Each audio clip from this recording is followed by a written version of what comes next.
The presentation today is based on our textbook's Chapter 14, Qualitative Biomechanics Analysis to Improve Training. We'll be focusing on the tennis serve. The tennis serve is the most powerful and potentially dominant shot in tennis. The serve provides strength and conditioning coaches, player coaches, athletic trainers, and physical therapists an opportunity to improve performance. It carries a high risk for injury if performed incorrectly, but it's also the only stroke in tennis that is 100% under the control of the player. This presentation will review the methodology to improve tennis for the tennis serve from a qualitative biomechanical viewpoint.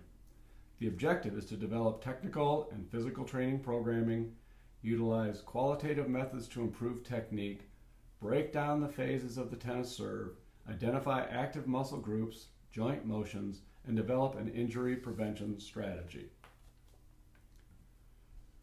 To improve training methods, a qualitative anatomical analysis of the tennis serve is developed. As coaches, we want to know what kinds of exercises and drills are effective. By completing the analysis, we hope to optimize our players' ability. Here are the 5 areas of evaluation. 1. Phase identification. Breaking down the tennis serve into phases helps the coach identify weaknesses and strengths in the movement pattern. 2. Joint involvement and movement. Which joints are involved during the tennis serve and how do the joints move? 3. The predominant muscle groups and types of contraction. This area helps me as a strength coach to develop effective workouts in the weight room. 4. Rapid joint angular acceleration. And 5. Extreme joint range of motion identification helps the coach with injury prevention program design.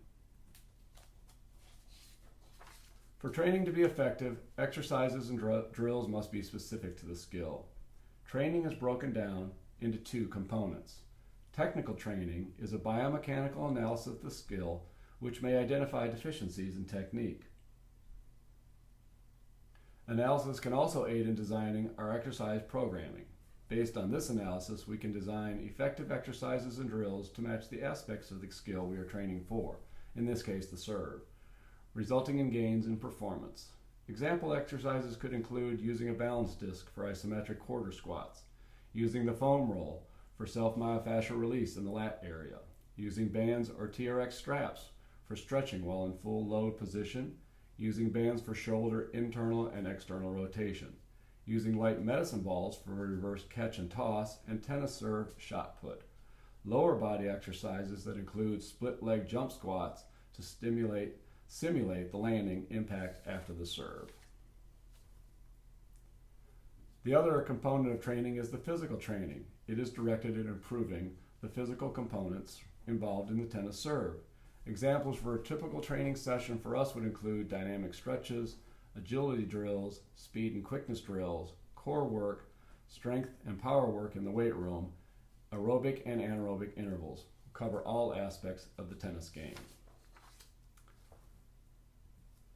My subject for this project is Dmitry Zymantoyevich, or to us, Dima. He was our conference player of the year and our team's #1 men's player. This video is in real time, taking just under 3 seconds for the serve.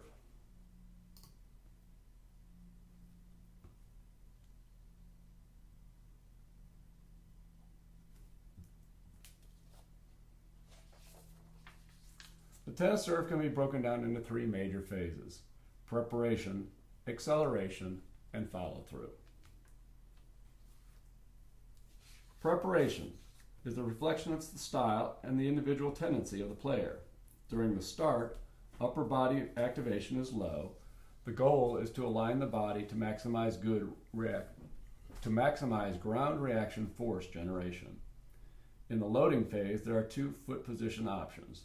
The foot up technique allows the player to generate greater vertical displacement than the foot back technique.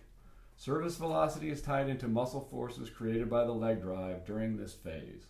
In general, the lower trunk muscles become active at the end of the phase. Shoulder and pelvic tilt facilitate angular movement. Front knee flexion angle greater than 15 degrees suggests an effective marker for leg drive. An effective cocking phase is the result of effective loading which assists in increased efficiency of the dominant arm in driving the racket down and behind the torso to lengthen the trajectory of the racket to the ball, allowing for more stored potential energy. During this phase, maximum external shoulder rotation and leg drive is completed, creating a near parallel position between the racket and the trunk. This strong upper body external rotation is a combination of rotation, scapular motion, and trunk extension, as well as activation of the left obliques. Strong anterior and posterior rotator cuff strength and scapular stabilization are critical for proper execution leading into the acceleration phase. Looking at the joint activity during the first phase, preparation, we see hip and knee flexion, external rotation of the dominant right shoulder. As the ball is released, the left elbow extends while the right elbow flexes. As we have learned, concentric muscular contraction produces positive work that creates mechanical energy. Eccentric muscle contraction results in a decrease of energy, and isometric action produces zero work.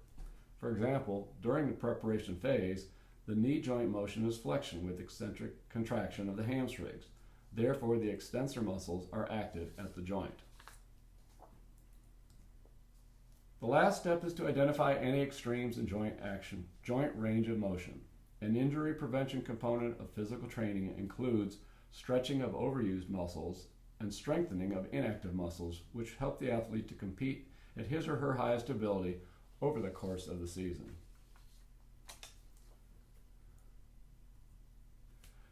Now another look at Dima's serve in slow motion to break down the preparation subphases: start, release, loading, and cocking.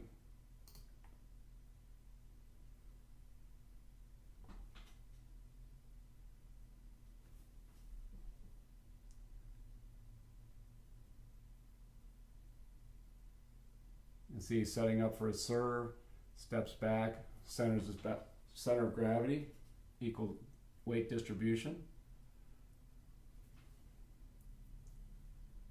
Ball release, eyes on the ball, loading of the body, and finally cocking through the shot.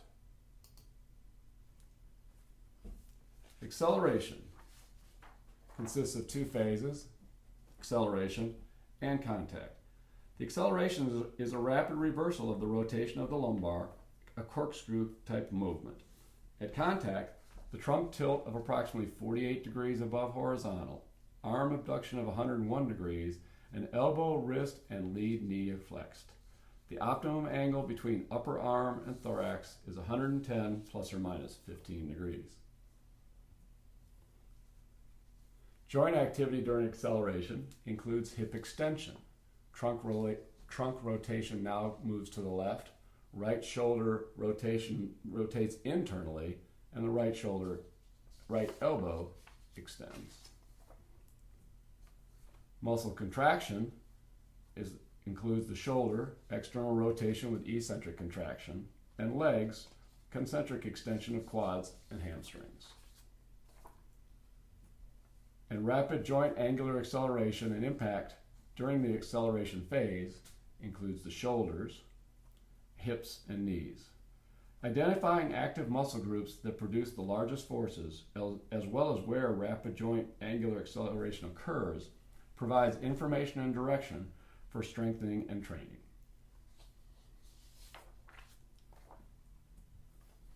Finally, the follow-through, one of the most violent stages of the serve.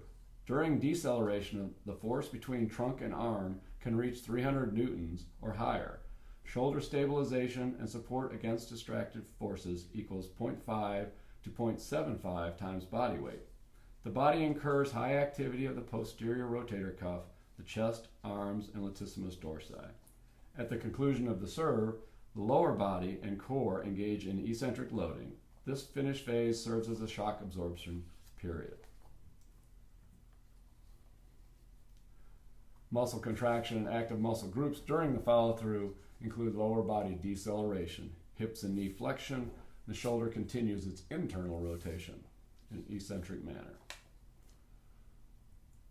Finally, we look at Dima's serve in slow motion as he proceeds through the acceleration and follow-through.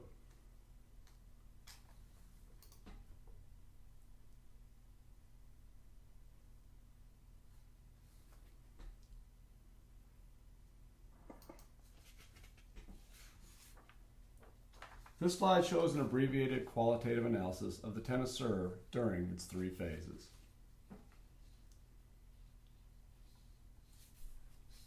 Thank you for the opportunity to present this analysis.